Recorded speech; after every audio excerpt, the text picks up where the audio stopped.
Hello guys, in this video I am going to show you how to edit your username on the ASKfm application. But first I just want to mention, don't forget to subscribe to my channel because at 10,000 subscribers I am going to show you my whole YouTube revenue statistics and growth strategy, how to make money online. Now let's jump into it. First of all, open the application on your phone.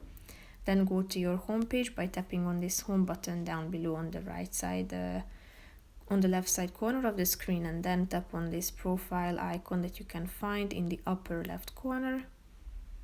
Then you should click on settings that can be found on the right side in the middle. Then tap on profile, which is the fourth option.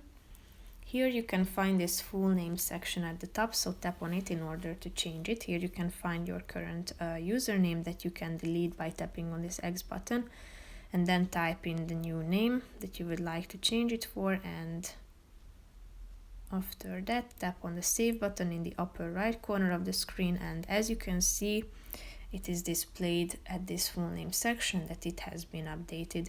So that's pretty much it for this video guys. See you in the next one. Bye bye.